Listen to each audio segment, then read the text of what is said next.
So, hallo, ich mache wieder ein neues Video und dieses Video ist auch frei gesprochen.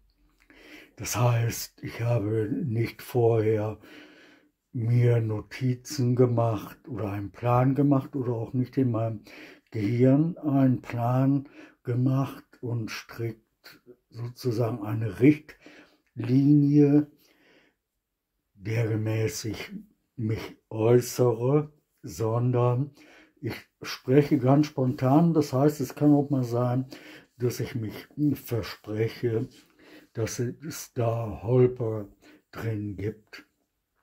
Aber dafür ist das Original ja direkt sozusagen aus der Luft gegriffen, aus dem Moment, aus dem Dasein, aus dem Hiersein, aus dem Jetzt. So, und jetzt fange ich an und ich nehme mal die Überschrift: Jesus hat nicht die Bibel geschrieben. Das habe ich schon öfter gemacht, jetzt mache ich es mal wieder neu, weil das immer noch Thema ist.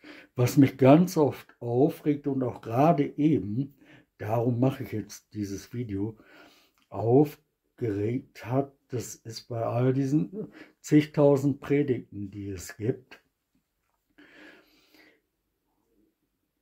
es nirgendwo auftaucht, dass nicht Jesus der Autor der Bibel ist, sondern es wird immer entweder völlig unterschlagen, quasi, gar nicht erachtet als wesentliches Moment, wenn sich jemand eine Meinung bilden will oder ein Urteil bilden will. Und dann ist es so, es suggeriert dem Zuhörer eigentlich, dass die Bibel von Jesus stammt. Das tut sie aber nicht. Und wer aber einfach völlig unbedarft sich all dieses anhört oder auch unbedarft in die Kirche geht und in die Predigten, hat doch sehr schnell diese Vorstellung, er vor seinem geistigen Auge sieht er Jesus da irgendwo mit einem Stift und ja, er schreibt das auf. Und wenn man die Bibel liest, liest man das, was Jesus geschrieben hat. Nur das hat nicht Jesus geschrieben. Und ich finde, das sollte man immer schon mal als erstes klarstellen. Weil der eine Teil der Bibel, das Alte Testament, ist aus der Zeit vor Jesus, die Jesus auch kannte, dieses Alte Testament, die Tora, und es ist der andere Teil, das Neue Testament, das sozusagen mit Jesus erschienen ist, nach Jesus erschienen ist, nach der Kreuzigung erschienen ist. Und das ist eben nicht von Jesus geschrieben, sondern es wurde von anderen verfasst. Und es ist eine Niederschrift von Erzählung und Erzählung und Wiedererzählung und Wiedererzählung von einzelnen Personen und letzten Endes zusammengefasst auch von dem, was wir heute Kirche nennen oder die katholische Kirche, die entschieden hat, das kommt rein, das lassen wir weg, das kommt rein, das nehmen wir mit dazu, das gefällt uns nicht, das lassen wir weg. So, und das gab es bei Jesus nicht. Jesus hat einfach etwas anderes zu tun gehabt und auch ein anderes Lebensgefühl. Nicht, dass er ein Buch schreiben will, sondern oder ein Buch schreiben muss, sondern er hat seine Lehren, seine Predigten, seine Ratschläge, seine Informationen. Er hat seine Heilungen von anderen. Das war seine Aufgabe, zu heilen, so hat er es auch empfunden, Trost zu spenden, zu trösten. Das macht er mit der Präsentation seines göttlichen Vaters. Und so nennt er ihn ja auch mein Vater, Gott im Himmel. Mein Vater im Himmel, der Vater im Himmel, sagt Jesus. Und so berichtet er auch immer.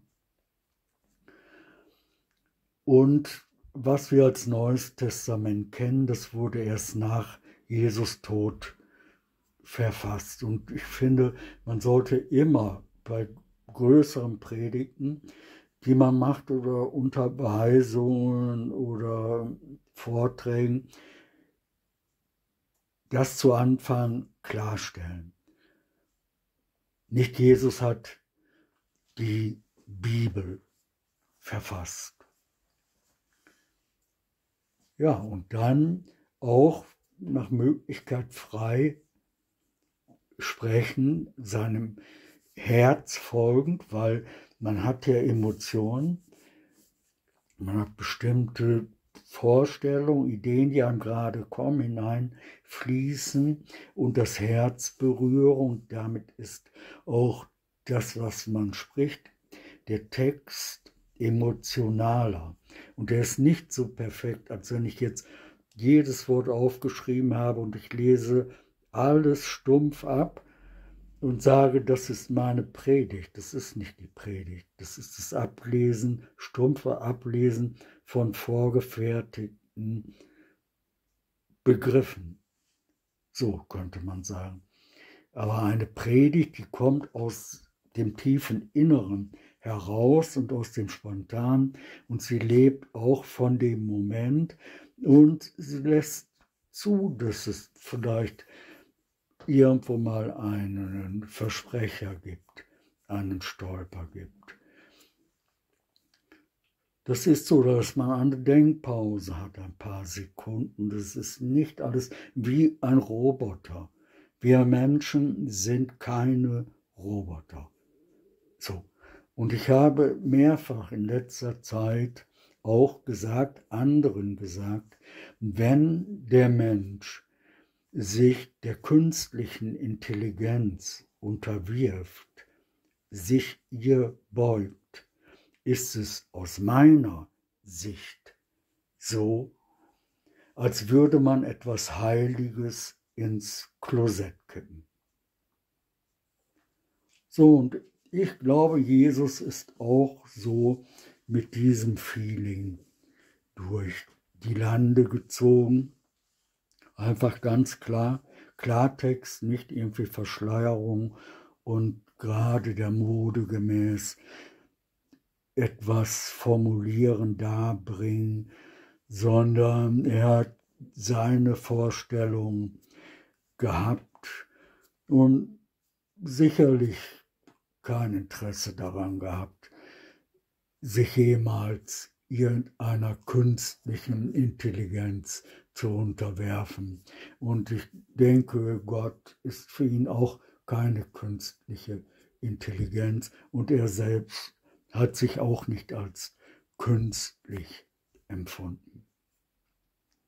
Also das wollte ich sagen. Jesus hat nicht die Bibel geschrieben. Und was man gut machen kann, wenn man in der Bibel liest, das ist, dass man sich sachte hineinversenkt in das, was dort dargestellt wird und dass man sich sanft in Jesus versetzt, so mit diesem, wie mag er wohl empfunden haben. Und wenn man sich hineinsenkt in diesen Text, hat man fast das Gefühl, ja, man ist Jesus, man geht wie Jesus durch die Lande und man erlebt alles, was dort steht, gerade übers Herz mit. Und man kann nachempfinden, ja, so mag es gewesen sein für ihn. Und nicht Schickeria, Trara oder so. Und Verkitschung von Jesus, das passt nicht. Das wollte ich gerne sagen. Also nicht Jesus hat die Bibel geschrieben. Shalom. Jesus hat sich vielleicht Notizen gemacht oder ganz bestimmt, ob in den Sand geschrieben oder auf Papier oder auf Fell oder irgendetwas. Das glaube ich auch. Das hat er, wenn ihm spontan eine wichtige Idee kam und er die Ruhe hatte, die Zeit hatte und sowieso die meiste Zeit allein war, dass er etwas aufgeschrieben hat. Aber er hat nicht die Bibel so verfasst, wie wir sie kennen, oder das Neue Testament geschrieben. Das hat er gewiss nicht getan. Und manches von dem, was in der Bibel steht, wird ihm auch angedichtet. Sozusagen so dargestellt, als wäre der Autor des Textes oder der Zeilen direkt neben Jesus gewesen und hätte alles mit angeschaut und hätte dann Notizen gemacht oder das alles aufgeschrieben. Und so ist es aber nicht. Das darf man nicht vergessen. Und dann das Beste ist, man versenkt sich selbst mal mit seinem Verstand, mit seinem Geist, mit seinem Herz, mit seinen Emotionen. Man senkt sich in dieses ganze Geschehen und versucht, sich ein Bild daraus zu fertigen. Da ist man schon bei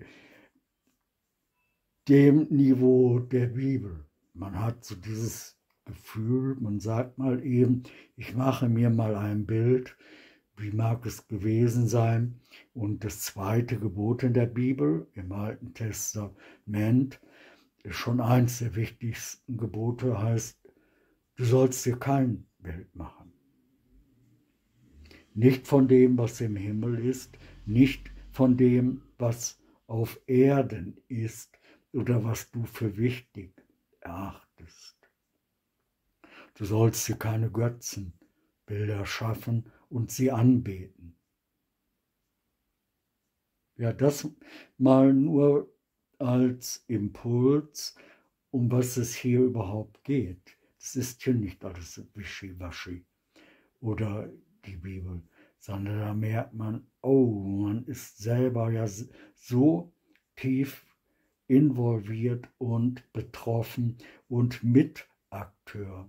Und man muss selber für sich aufpassen, dass man nicht in die falsche Richtung geht.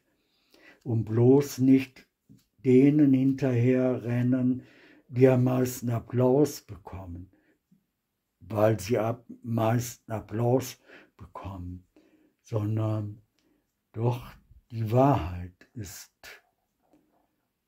sozusagen die Königin. Und wenn die Wahrheit gar keinen Applaus bekommt und nur Buhrufe, tja, dann kann man nur sagen, ja, okay, that's life.